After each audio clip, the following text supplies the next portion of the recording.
I went across the border. I live from California to Tijuana. There I met Margarita. Ay, ay, ay, ay. Aleo. Lolole. Lolole.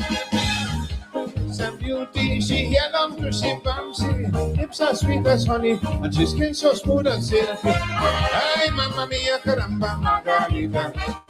Margarita. Margarita. Stay with me forever. I will leave you never. True love going to conquer the language barrier. I Chihuahua Mamacita Margarita. Margarita. Margarita. I love Mexico, but I have to go. Too bad I know to say adios, mi amo.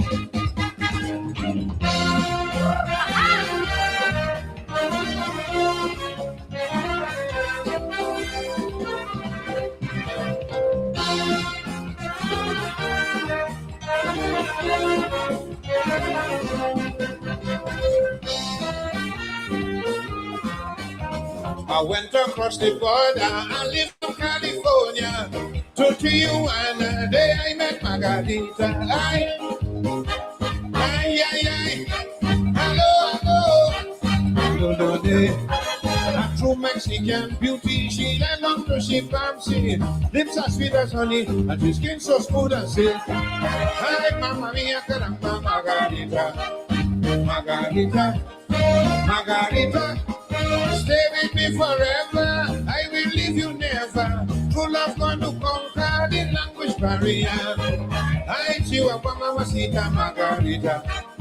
Margarita. Margarita. I love Mexico, but I have to go. Too bad I know to say adios, mi amor. Mi amor. Yo soy hombre honesto. Enamorado. Hey, hey, yeah, yeah.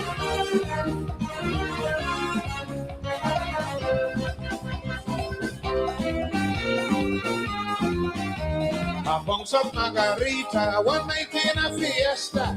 The señorita fell in love with me soca. Ay, ay, ay, ay. Hello. We went to a cantina, drink up the tequila, eat up them tortilla, the girl end up in the casa. Ay, mamma mia, caramba, Margarita. Margarita. Margarita. Tijuana Broja, fatter than Conchita, fiery than Rosa, sweeter than Maria. I'm your Mamacita Margarita. Margarita. Margarita. I love Mexico, but I have to go. Too bad I know to say adios, mi amor.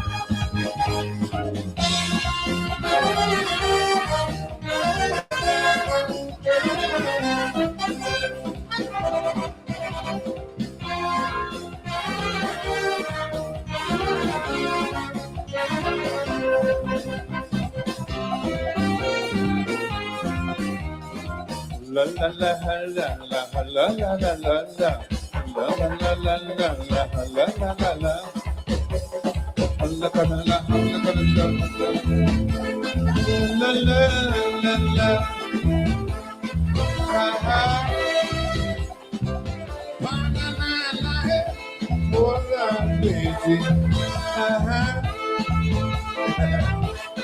la la.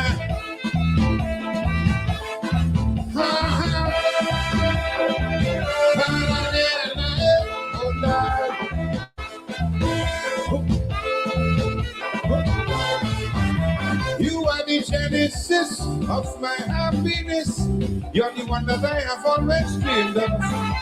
But everything I need, everything I want, how can I exist without your sweet love? When I see you in your sorry or for me, I am captured by your innovative beauty.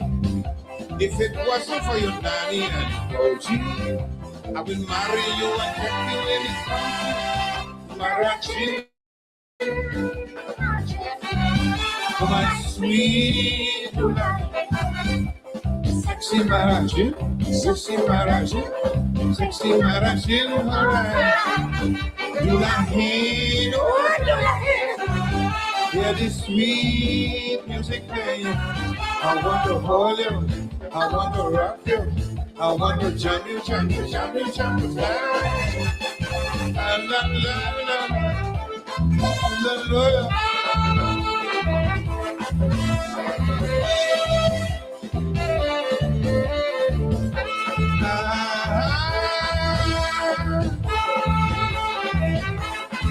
Oh baby.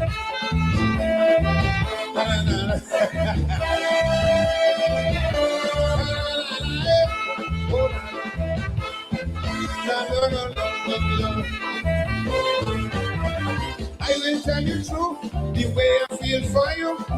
I'll do anything to make you happy. So if you think it's best to change my style of dress, I will wear a capra or a joji. I'll tell you a mother trooper down in Pinal. I'll give you all your sweet love and forever. To me, may something soon that it did I need. Anyone can see you are the queen of beauty. Marachil, Marachil. Oh, my sweet Marachil. Sexy Marachil, sexy Marachil, sexy Marachil, alright. Do the hill, do the hill.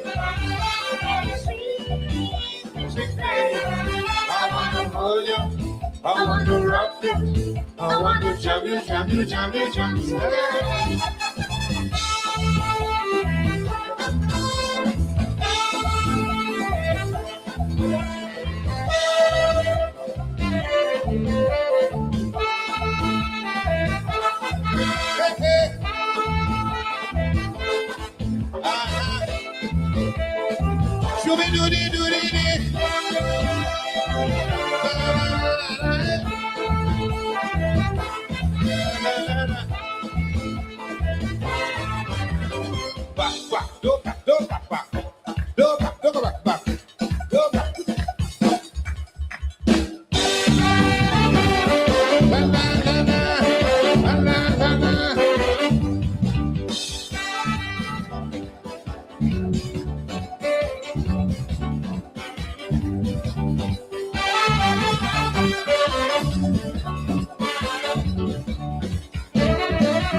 The friend was crowded and she was tight. While I was crowded, she high and flight.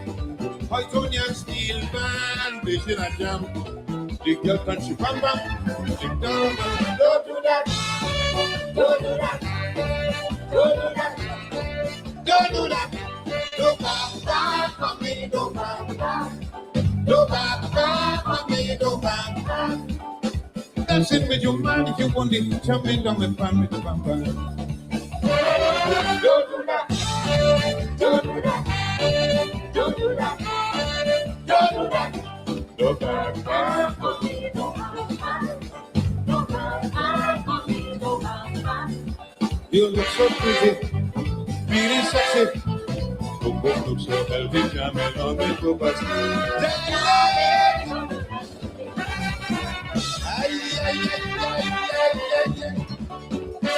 Come here.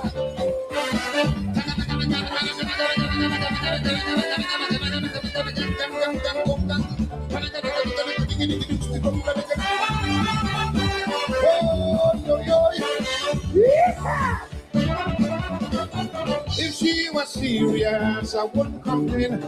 But the mischievous, the she pray, deliberately, blowing my mind. You know that I want she. Don't do that. Don't do that. Don't do that. Don't do that. Don't back back on me. Don't back back. Don't back back on me. Don't back back. Dancing with your man, you want it, jumping on me. Don't do that. Don't do that. Don't do that. Don't do that. Don't back back on me. Don't back back. Don't back back on me. Don't back back. You look so pretty, feeling sexy. Oh, you look so healthy, jamming on me. Don't do that. Don't do that.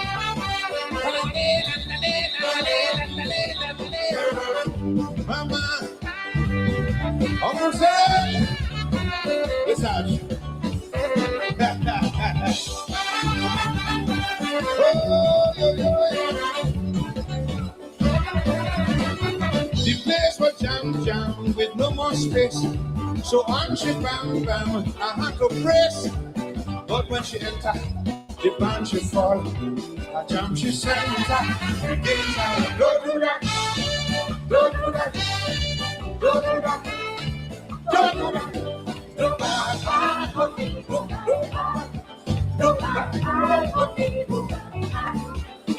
That's it with you, man. If you want to jump in on the family, the way said. Not bad for a man. Huh? Did I hear it? Did you hear it? Which old man? You see a old man? That's it. Papananga. Hangarada. The thing is, you see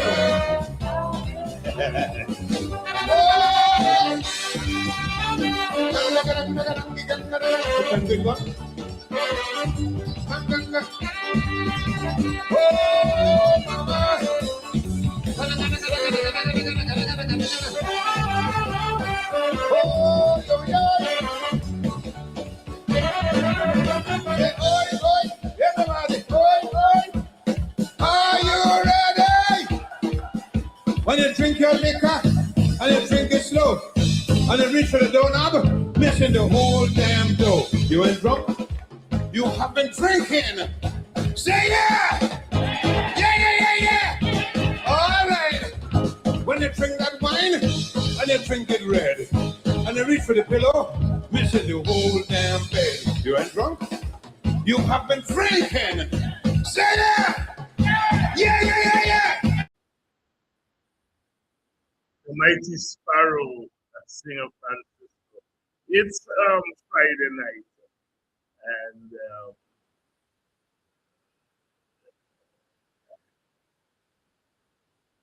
it's Friday night, and some lighter music. You know, the thing about music, and especially music coming out of the oppressed sections of the society and the world, there's always a message, you know. There's always a message. Margarita, singing there about the Hispanic woman and sexy marriage, singing about the East Indian woman and don't back, the African woman.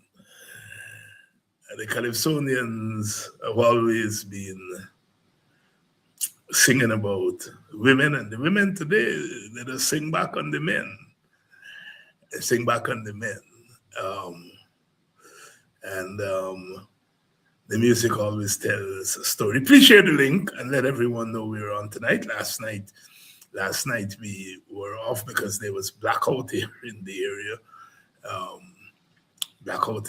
And so we missed last night. But we're on tonight, so please share the link and let everyone know that we are on. Lots happening. Notice that the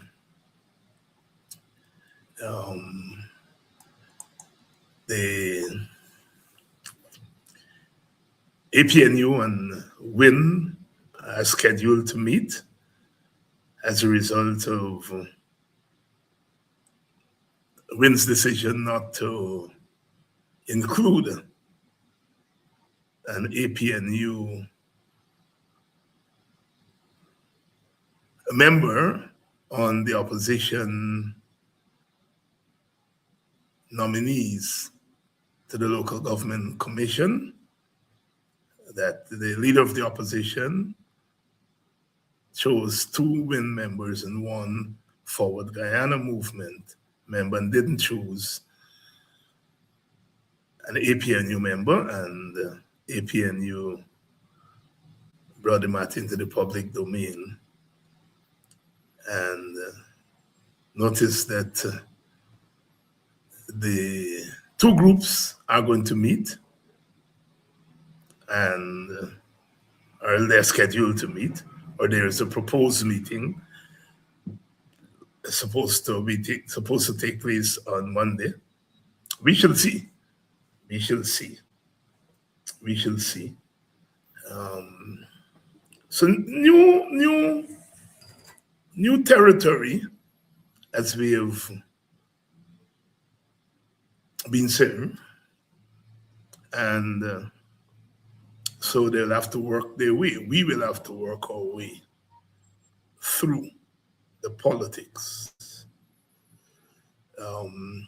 New era in politics too, you know. Brings with it new ways of doing old things. It brings with it reinterpretation of old things and trying to fit them into the new. One thing that we are certain about is change. One thing we are certain about is change. Tomorrow is not going to be Friday. It is going to be Saturday. And the following day is going to be Sunday. So change is inevitable. And as in life, so it is in politics, that we have to take cognizance of change and accommodate change. New interpretations of political action and political work, new interpretations of how change is going to come about. So we have to work with what is before us. And sometimes we come to these moments in our political life that we have to navigate. And sometimes we do things that we would not normally do. And we have to we always take stock of where we are with these matters. If we don't, we find ourselves in deep trouble.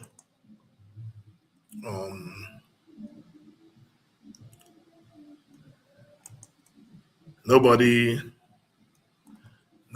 knew one day before the elections of last year that on that day, 1 year later, we would still be grappling with the consequences of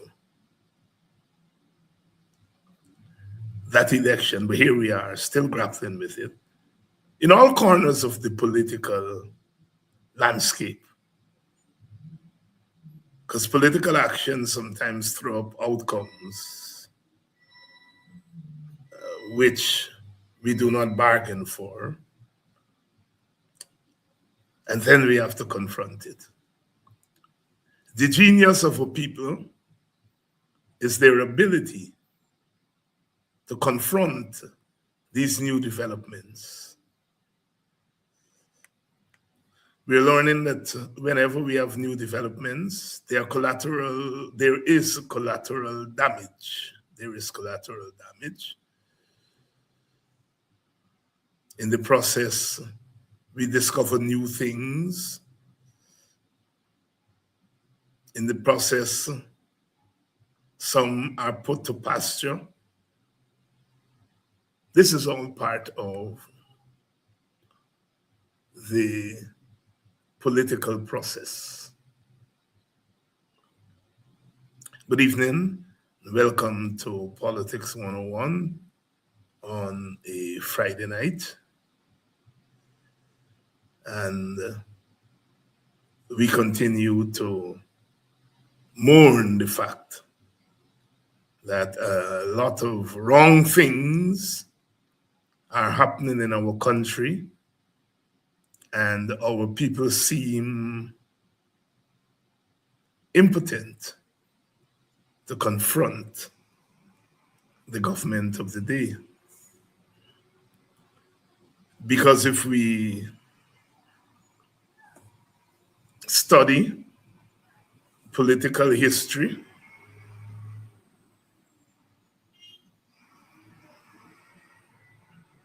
it is rare that things get to the extent that they've gotten in Guyana, and there is no coordinated mass response to these things. At every twist and turn, whether it's enslavement, whether it's indentureship, whether it's colonialism, whether it's the post-colonial state under Burnham, the post-colonial state under Jagan, Jagdeo, that our people have always responded to the excesses of the state in relatively short order. And they've always done so in a militant way. So we have developed a political militancy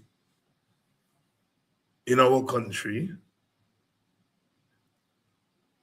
And we have become accustomed to it, that governments sometimes strike out and go very far, but it is never without the requisite response. We have come to, in our history, we have come to take that as a norm. But the excesses of the present government seem not to have brought into play the kind of militancy that we've seen in the past. And so, we end up sounding the alarm bell.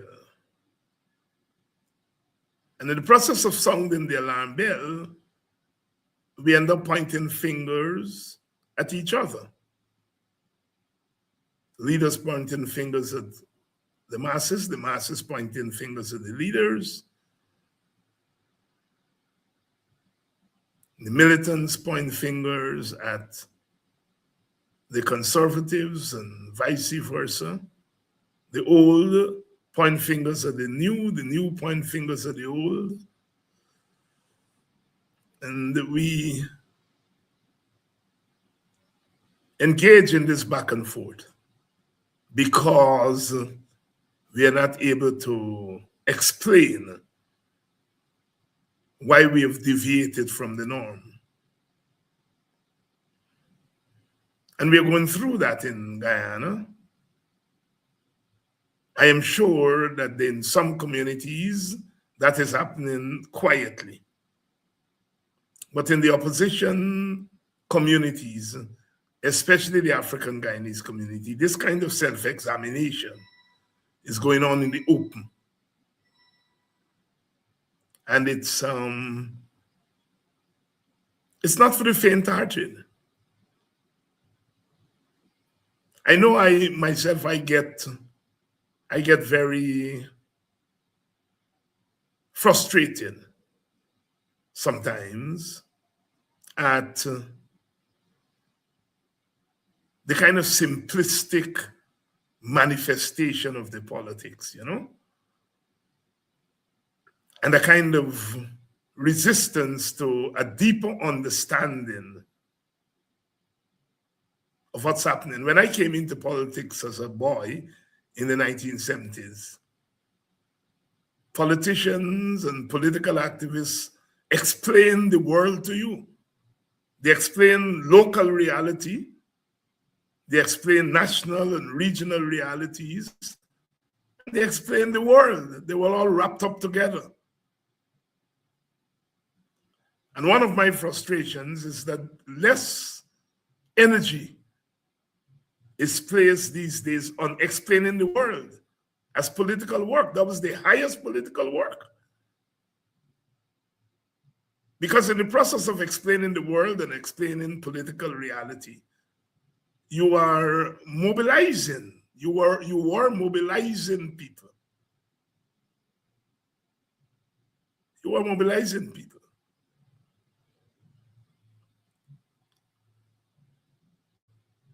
I think we are struggling today to find that kind of rhythm that is needed for the present.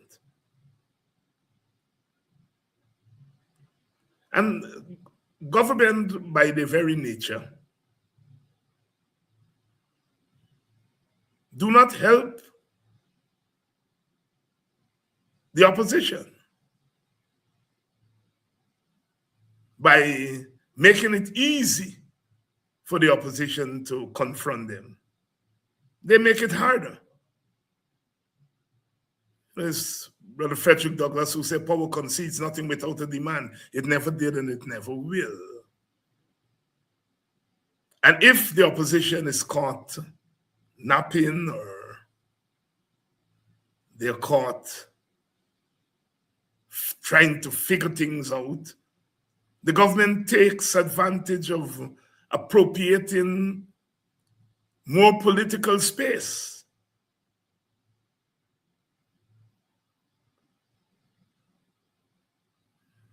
I grew up politically in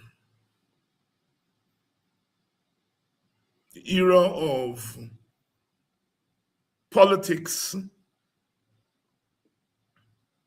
by any means necessary. By any means necessary. That if it's necessary to use a certain political means, you do that. If nonviolence was the necessary form of struggle, you use nonviolence. If a more militant form of struggle was necessitated, you use that. That is what by any means necessary means. And so there was always something happening. C.L.R. James says, there's always something to be done.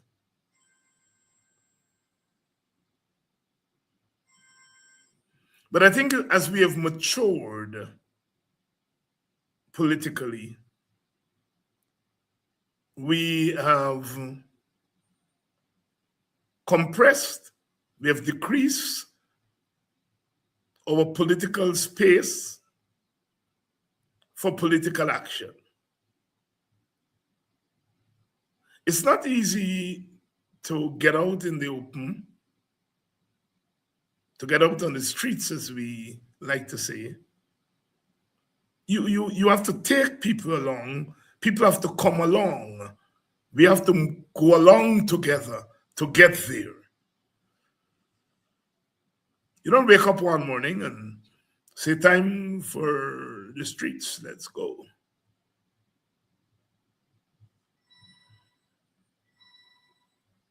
We work to get there, and sometimes when we get there, it surprises all of us. All of us.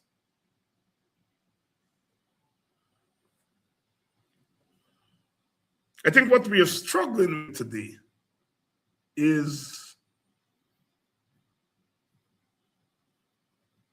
how to get our people to get to that place where we all can stop fretting and fighting about who not doing what and who not doing what and so on. You know, the speed with which people are leaving parties or some parties, it challenges the notion that people get into politics for selfless reasons. Now, you have to go back and, first of all, decide what you're working with. Are human beings by their very nature selfish or selfless? Are human beings by their very nature selfish? But if you create the conditions for selflessness, they become selfless. They're those philosophical questions that one has to answer. And sometimes we try to answer questions about human beings without getting to the very nature of human beings. I think it was Hobbes who said, mankind by its very nature, its life is going to be short, nasty, and brutish. And that suggests that Hobbes was of the view that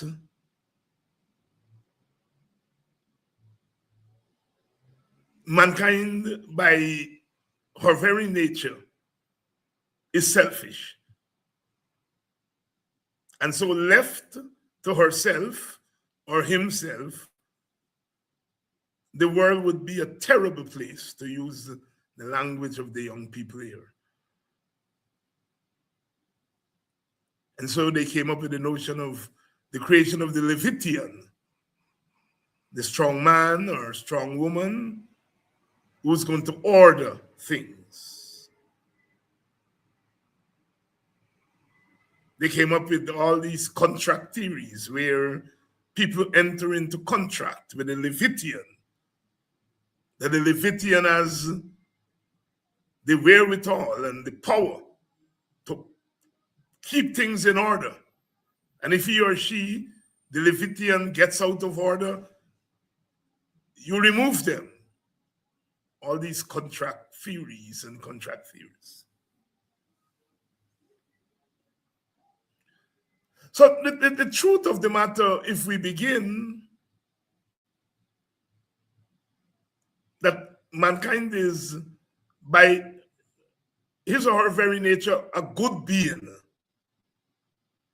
but if left to himself, he will destroy himself.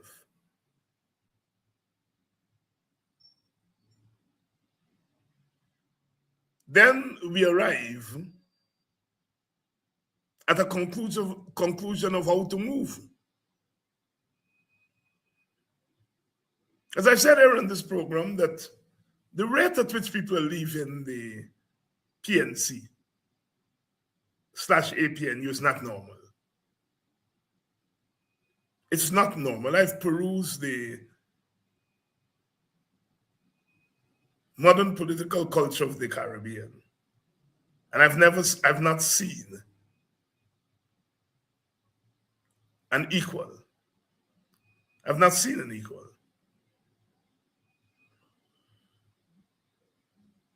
And so therefore, there ought not to be a simplistic explanation of this exodus of people. It's not large. It's not large. But it is enough to ignite perceptions among people.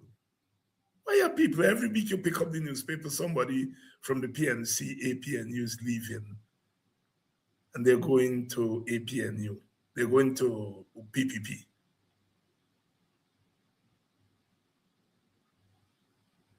Since the election, you haven't heard too many mid-level or upper level.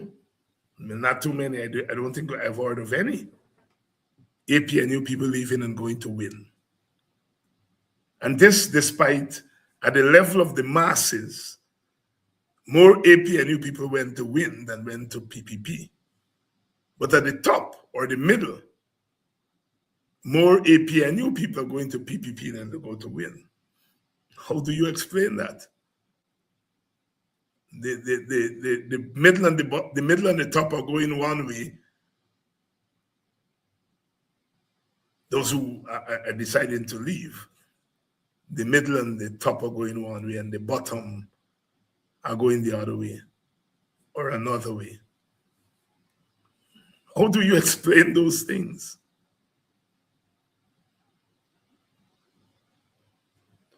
I think those of us who have tried to come to conclusion as to this exodus at the election to win, we are trying too hard to explain it definitively.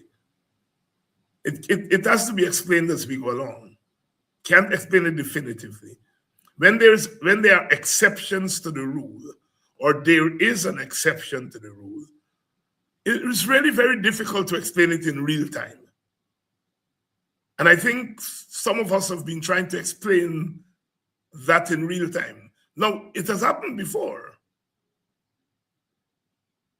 UF people have left and went over to PNC, PPP people to PNC,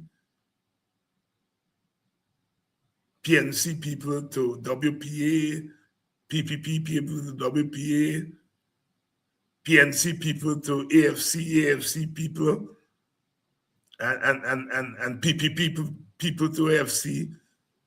We have had those things along the way. What is new is the magnitude of this one.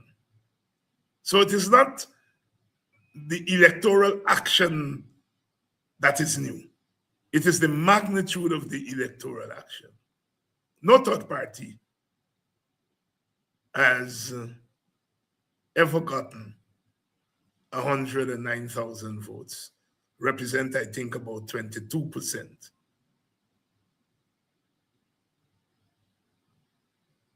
Or 22 to 25% of the electorate, or certainly those who voted. That has never happened before. What also has never happened before in our Caribbean is that our political system has not accommodated more than two parties with similar strength for too long. Not in Guyana. Third parties have come along, United Force, WPA, I'm talking about the major ones, AFC, and now we see WIN. But WIN is new, so AFC, WPA, United Force, there have been others. And they haven't been able to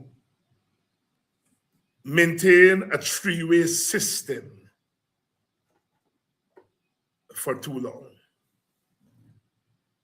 They haven't been able to do that. After a couple of cycles, they're gone. UF was gone by the 1968 election, and after that, the UF went its merry way. The WPA really was not electoral. They were more of a radical street party, revolutionary party. And so they lasted a good decade and a half. And then once you came to elections, they were gone. The AFC came in 2006. It made an impression in that year. And then in 2011 and 2015, by 2020, it's gone. So what that is saying is that the political system in Guyana and the Caribbean has not shown a capacity to have three parties. In Dominica, you had the Labour Party,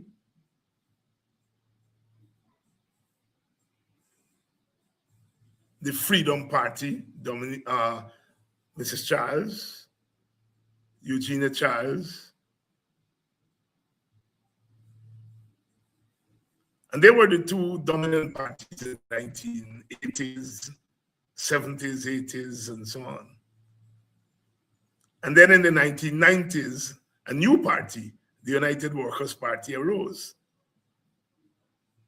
And for a time, you had the three parties there for one or two cycles. And then all of a sudden, Eugenia Charles retired from politics. The next thing you know, the two dominant parties are the new UWP, the old Labour Party, and Eugenia Child's party was reduced to one seat or two seats, showing that the system is not able to hold on to more than two parties. Eugenia Child's party, the Freedom Party, is all but non-existent now. In Jamaica, Bruce Golding left the Labour Party, the Jamaica Labour Party of Siaga, formed his own party, a third party. May have gotten a seat in Parliament, I think, or may not have even gotten a seat. But that didn't last too long.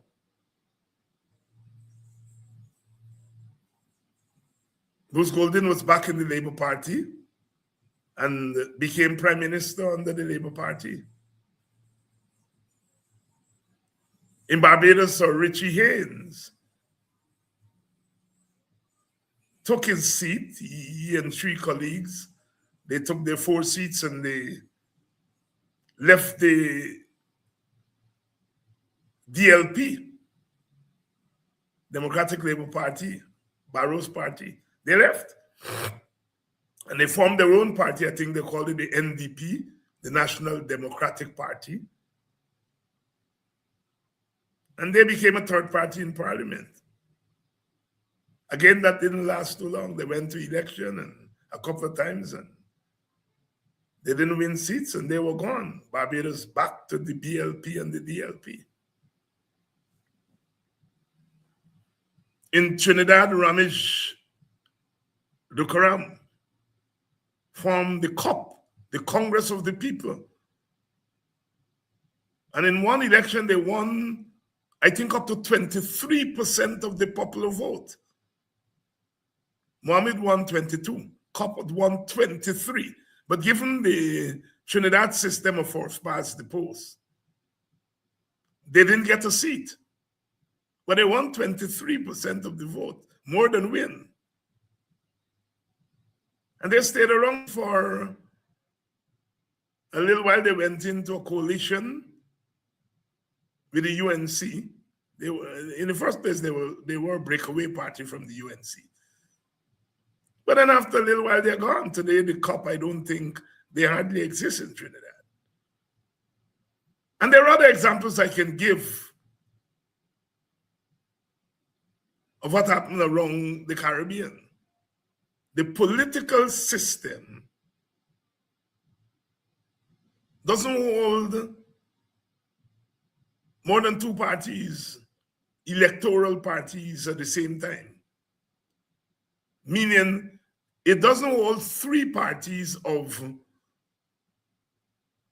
relative strength. It doesn't. They're always, there's some places there are 20 parties. But we're talking about parties with electoral strength. So what we have now is one party with 36 seats, one with 16, one with 12, and then we have one party. So the 16, the 12, and the 26 can be considered big parties by our count.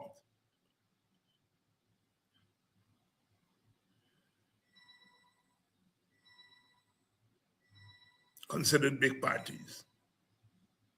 Can the political system, can the political process maintain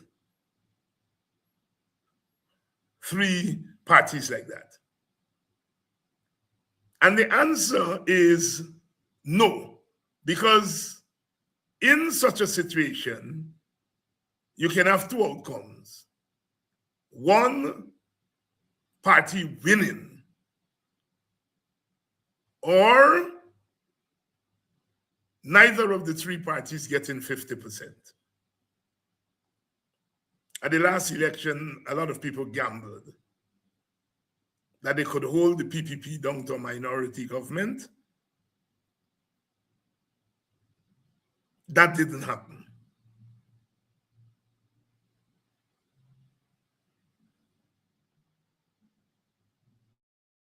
So invariably, what you find in such a process is that the second and third parties generally clash with each other.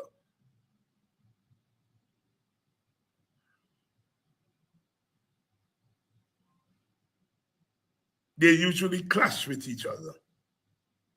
In Trinidad and Tobago, under Eric Williams, you always had the PNM, which was very strong. And then you had 2 or 3 other opposition parties. But none of them strong enough on their own to dislodge the PNM. And so what they did in time for the 1986 election is they formed this coalition.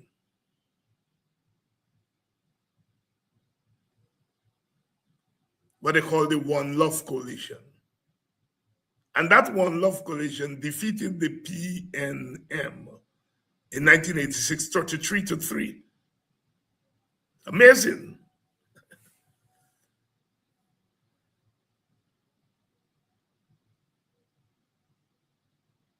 But then the One Love Party didn't work together well, and the PNM was back to power in 91 with Patrick Manning at the helm.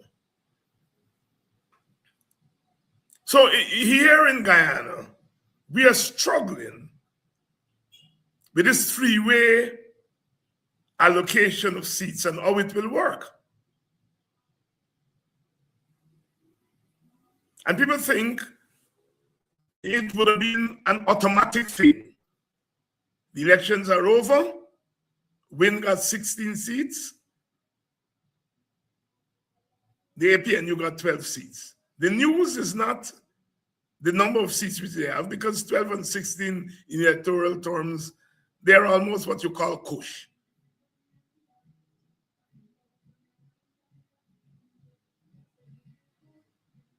Twelve and 16 is 28, half of 28 is 14. Win got 16, so it got 2 over the average. APNU get 12, 2 below the average. They're about the same strength. One got 77,000 votes, the other one got 111 what? So it's 24 and 11, 35,000 votes. That's not a big spread. So they're about equal strength electorally. But the system allows the one with more seats, in this case, Win, to call the shots on the opposition side. So the winner-take-all system is not just winner-take-all for the winner, but on the opposition side, the opposition party with the most seats takes all the perks and privileges. So there we are with Win and APNU. Win gets to choose because Win wins the opposition leader position and gets to choose, gets to decide who represents the general opposition. We can argue and say it's not the best system, but it is the system. And Win is utilizing the strengths or the privileges, that come with that system. And why not? Why not? Parties are competing against each other. That's the first line of business. Whether you're opposition parties or not, parties are competing against each other. That's their first line of business. And if you are Win and you get the position of opposition leader, which gives you the edge over your competitors on the opposition side, why not use it? There's nothing in the law that prevents you from using it. There's nothing in the law that prevents Win from taking all 3 seats on the local government commission, from taking all the seats in the Public Service Commission. There's nothing stopping Win from doing that. Win is not violating the law. We have to get that straight.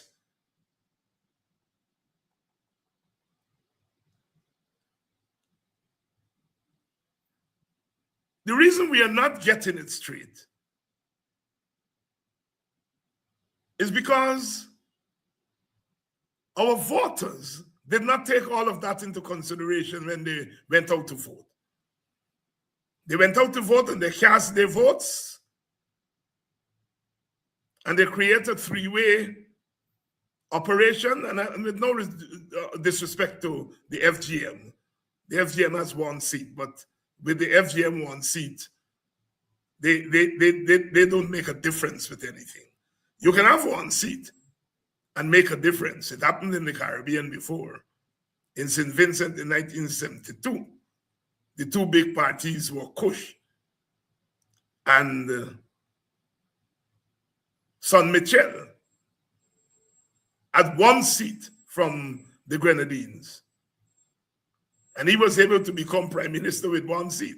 So I'm not dissing 1 seat. All I'm saying, in this instance, the 1 seat doesn't make a difference. So if I don't mention FGM, it's not to disrespect them. So Win has the authority, some will argue the power, by virtue of the rules of the system. The rules of the system. 1 second.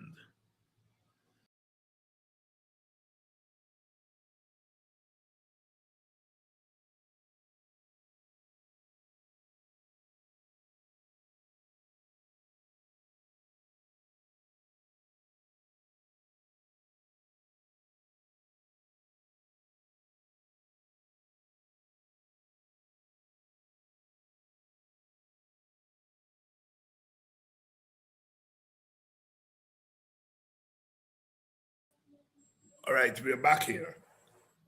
So as a result of the system, Win gets to call the shots on the opposition side because it holds the position as opposition leader.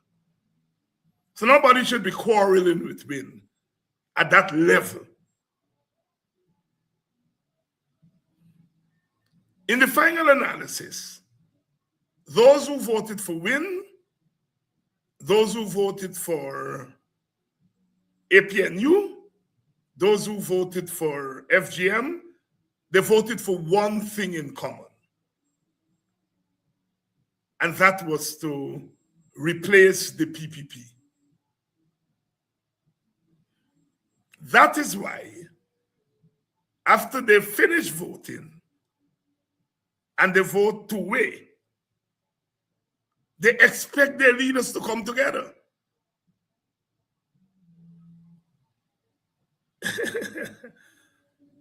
Because those who are arguing about, remember I said earlier that we are trying to make sense of how African Guyanese and Amerindians voted at the last election.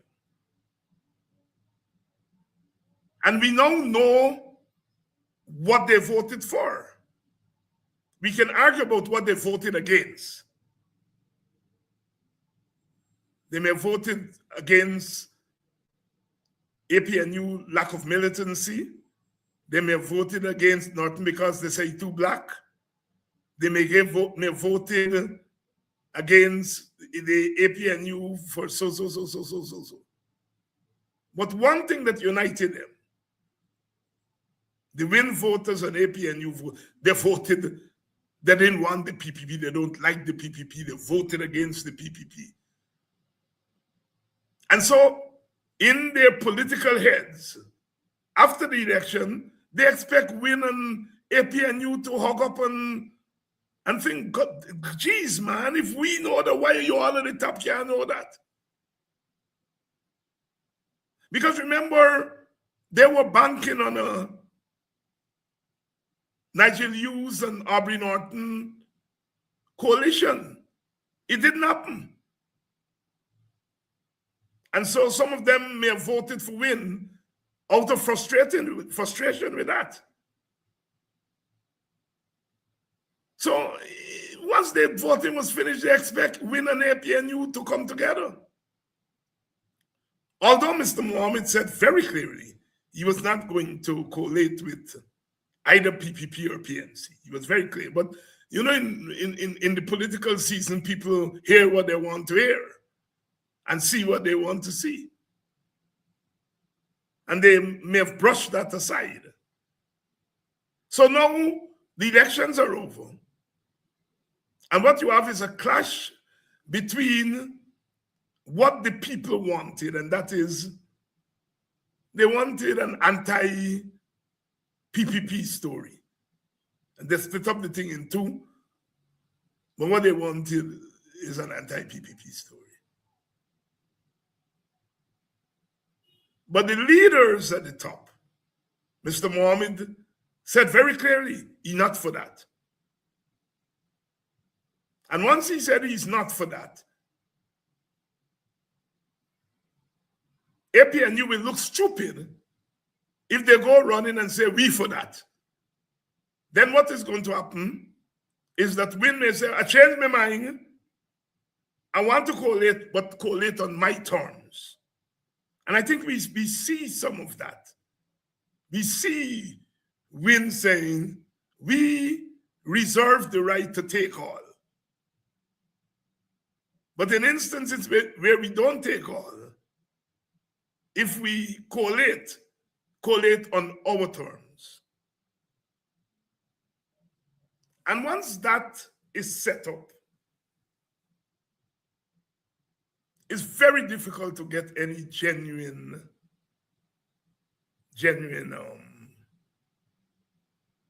collective action. The genuine collective action could also be pushed by circumstances facing us. Let me go back in history. There's a lot of bad blood between the PPP and the WP, a lot of bad blood. After all, people like Kwayana and Moses Bagwan and so on had come out of the PPP at various times, and I'm sure they would have carried strong anti-PPP sentiments, and PPP would have had some suspicions about them, or more than suspicions. In 1974, when Rodney came back to Guyana, was banned from UG, from teaching at UG, and ASCREA called street protests. It was the first time Kwayana and Jagan were speaking on the same platform since 1956. So almost 18 years had passed, and the two of them had not spoken on the same platform. They were, in some senses, political enemies.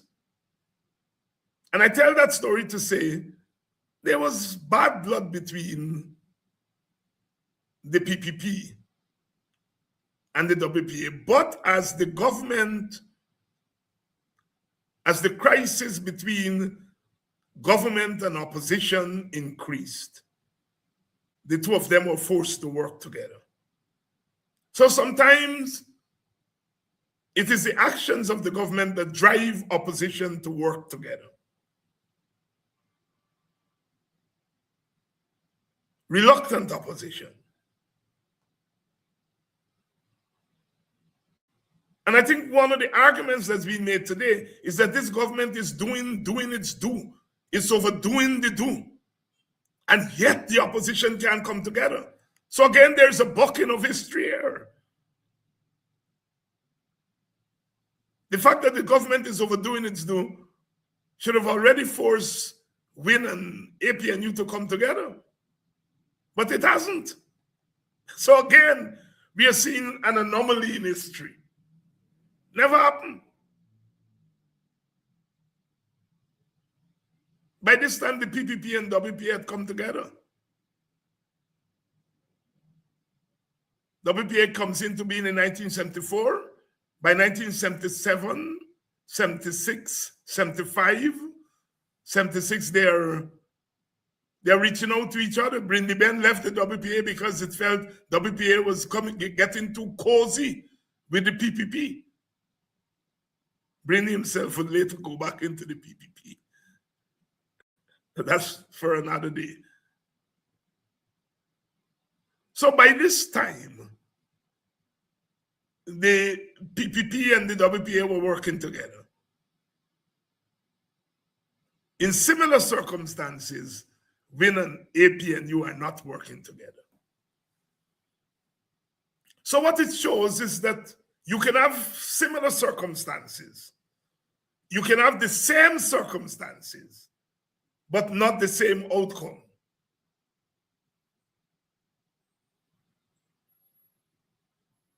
Everything objectively points to a WIN APNU working arrangement.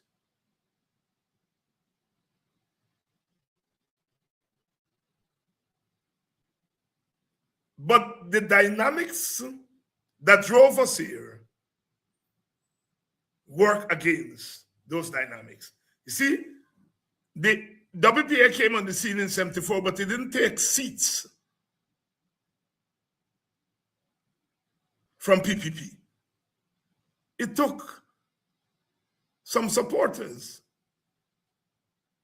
The PPP had made it clear to the WPA, do not go into Indian areas and organize in Black people area. We got Indian area covered. So the PPP was keeping WPA out of Indian areas, not by some sleight of hand. They said it very clearly to the WPA. The WPA people, Takumo Gunsi and them, they were wrong. They said it clearly to the WPA, do not come into Indian areas. So when you see WIN now trying to consolidate what it had, nothing new. Parties have always consolidated what they had. They've always protected what they have.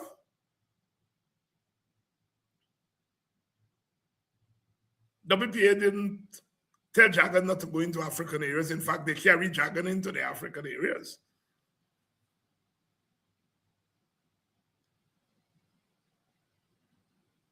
And one may examine that as we go along. Because Jagan was protecting his base, while the WPA's temporary base, which was really a base that was brought to the WPA through Askria. WPA was opening that base to Jagan, while Jagan was telling WPA, don't come in me base. WPA eventually went into the Indian areas through invitation by dissident PPP people. So we are seeing the similarities in histories. We are seeing the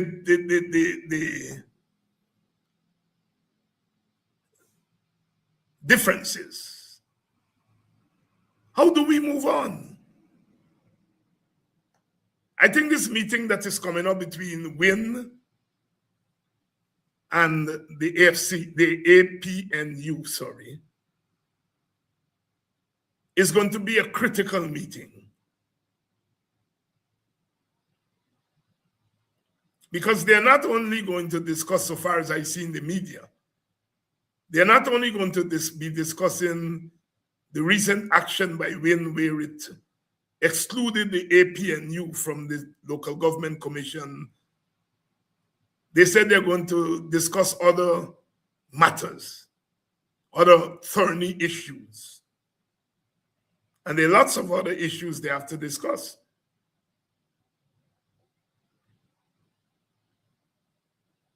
So this meeting on Monday is going to be very crucial. It will determine whether they continue along the path that they're going, whether they find some middle ground, or whether they hug up. Those are the three options on the table.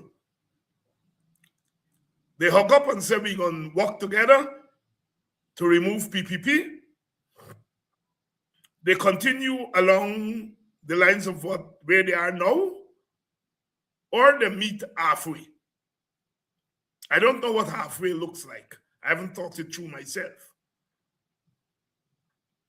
But there's always a halfway stage. The next question is, why is opposition,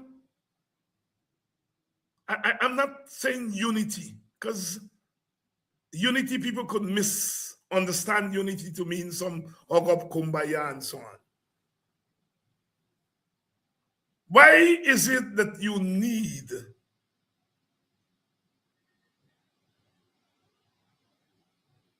the two opposition parties, major opposition parties and other parties, to have some common platform? Well, in a winner-take-all system, you are dealing with a government that is a runaway train. It's a government that has maneuvered its way into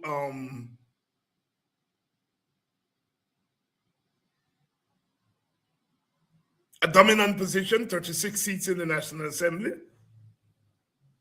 But more importantly, a stubborn government. Hamilton Green recently wrote a letter to the newspapers. We carried it on our website, and it's trending. It's been trending for the last 3 days.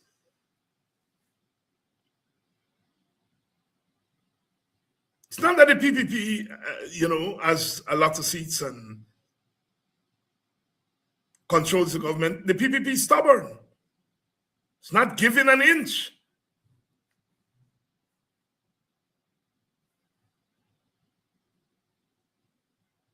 It's not giving an inch.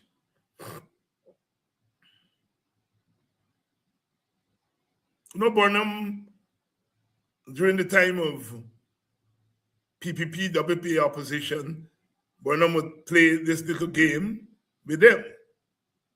He would tell Jagan, look, the WPA is the worst possible alternative.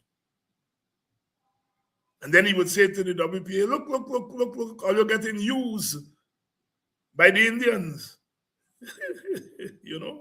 Burnham was not 3 cents chap.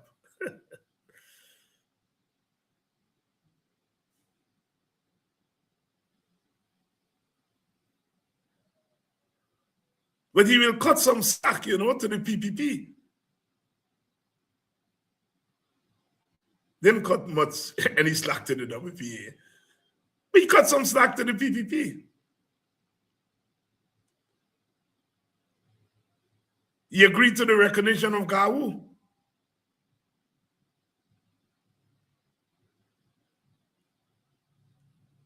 The PPPRs had a couple seats. But this government, this present government, is stubborn. It's not giving 1 inch to the opposition. 1 inch.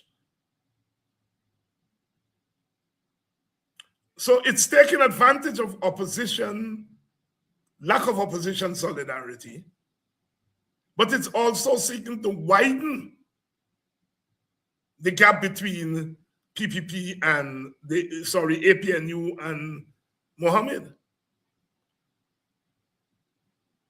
It is using the extradition thing against Mohammed.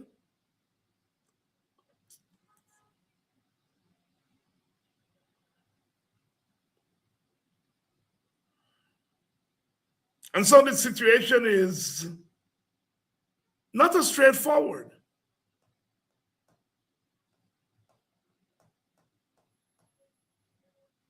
The PPP knows that although APNU and WIN and FGM don't have the numbers, they have 29.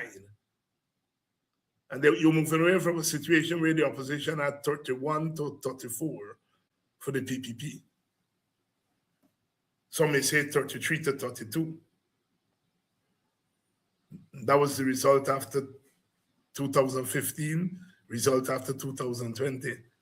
And so you're moving out to 36 to 29. That's big, considering our situation. It's big.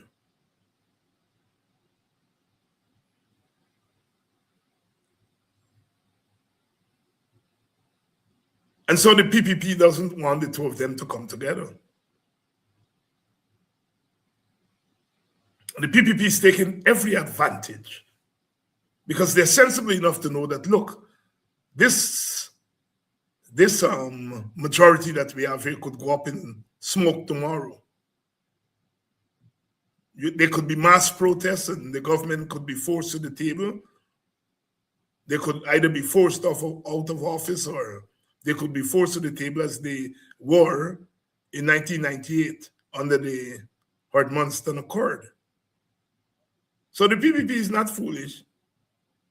They're not giving anything to the opposition. They're trying to keep them apart.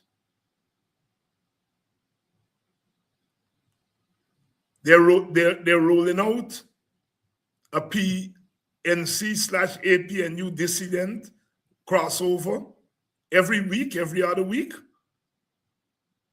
weakening the APNU in the eyes of its own supporters or its natural constituency. It is holding the legal thing over Mohammed's head,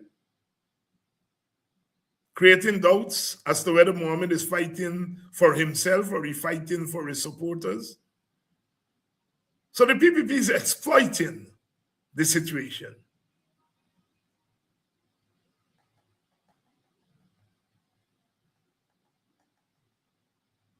And so this proposed meeting next week is going to be very crucial in telling us where the opposition goes, how the opposition is going to operate.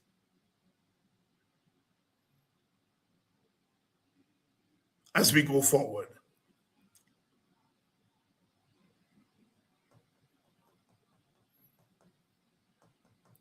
Politics is not, as I said, generally politics is not a linear thing, a straight line. But our politics in Guyana have been very much so, not a straight line. And the politics today is even worse than it was yesterday.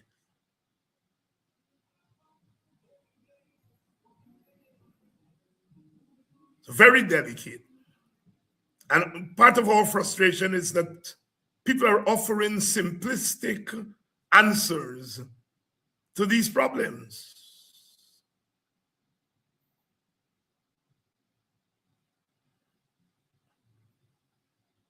I have to make clear that we in the WPA, we think we are far past the stage of band-aids. You try to, put a band-aid here, put a band-aid there. We are saying the whole thing has to be overturned. The system has to be overturned, which means that constitutional reform or constitutional change has to be very much part of the agenda. And to solve our problem within the framework that we have is not going to lead to any solution. The PPP has captured the system. It has captured the legal system. It has captured the electoral system. It has total control of the legislative system. And of course, it controls the executive, and it has fused the executive with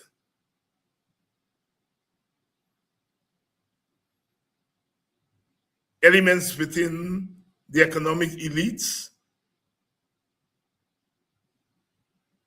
So the PPP has almost total control of the situation. And to try to solve the problem within that framework, in the end, it will frustrate you.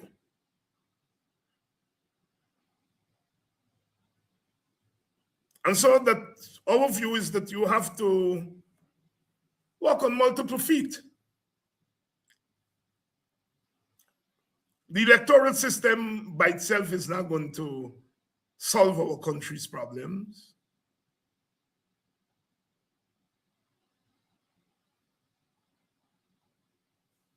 If we go to extra militant approach, we run the risk of igniting ethnic violence and so forth. And we've seen from what happened in 1964, those things don't heal overnight. But that should not deter us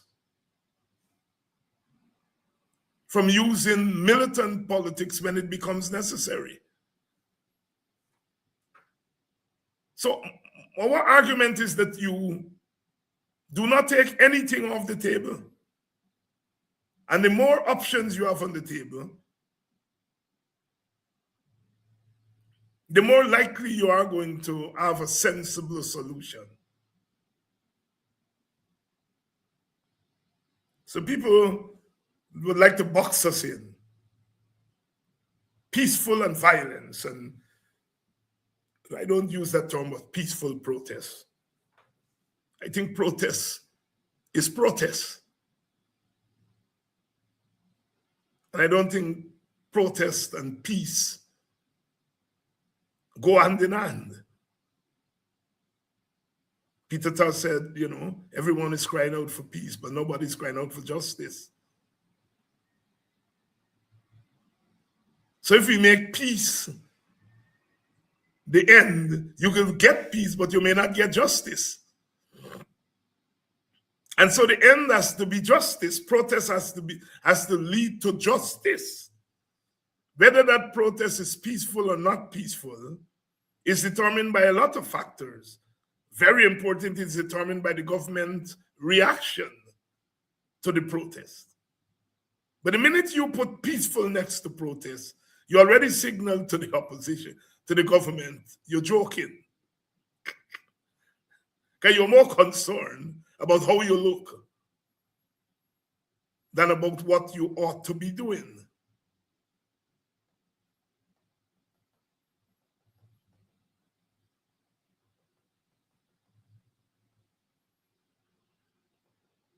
And when you have a plural opposition, as we have, at least 3 parties, well, the APNU is not a party, it's a party of parties. But one political force wins the second political force, FGM, the third political force, and then you have parties like AFC and Liberty and so on outside. They're also political forces. When you have plural political forces, you're likely to get plural or several views on what is to be done.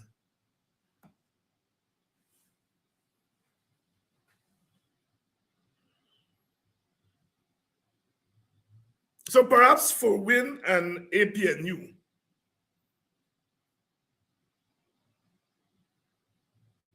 maybe they should try to isolate areas of agreement if they are. I'm not sure that they are, but you try to isolate areas of agreement. And you try to frustrate the areas of disagreement. We are sure that there are areas of disagreement. we're not sure whether there are areas of agreement. But they will have to strive, I think, if they're going to go anywhere with these things, is that they have to carve out areas of agreement on important issues. Like I said, Win and APNU is not a case where Win got 20 seats and APNU get 6. 16 and 12 in electoral terms, they are almost even. A mere 30,000 votes separate them. So they're not a big gap.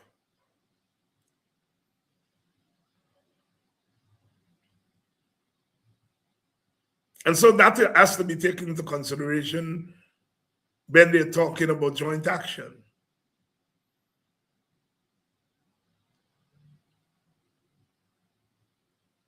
We shall see where they go.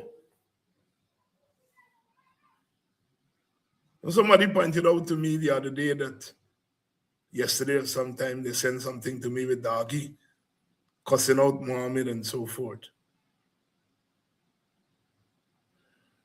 as evidence that things are beginning to fall apart in the Win. I don't know if that is necessarily true. But what it clearly shows is like in most parties, but especially with Win, some of its supports is really soft support. It was more about personal loyalty to Mohammed than actual hard support. And that happens to a lot of new parties. So I'm not surprised that Dagi would be cussing out the Win and so on. It also points to the motivation. Was the motivation really political or was it otherwise?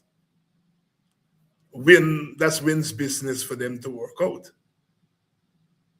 But those who are seeing Win as a very important actor going forward have to take into consideration the manner in which Win came into being. And I go back to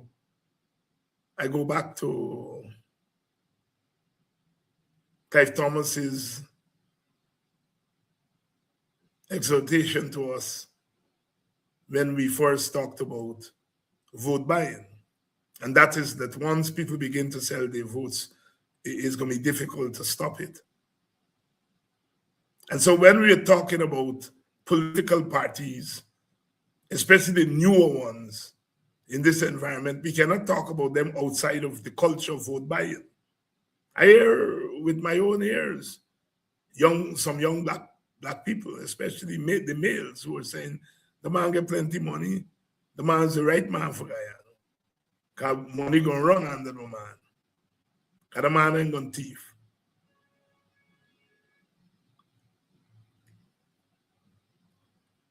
And so that is a new consideration that one has to take into consideration. A new consideration that one has to take into consideration. All right, we can live with that.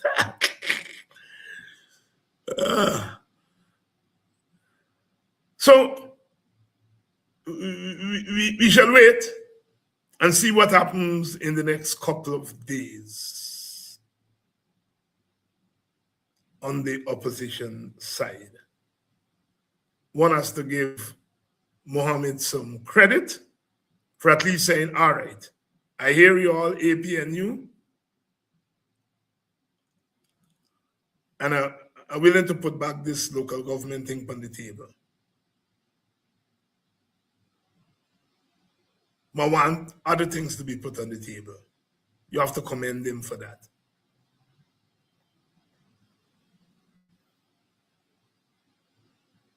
We shall see where it goes. You have to commend Norton also for deciding to fight. Many people after Win would have submitted the names. Some political party, some political leader would have said, well, what are we going to do? That you done already. But Norton pushed back. And as a result of the pushback, I think he caught Mohammed's attention. And at least they're prepared to sit at the table. We shall see where this all goes.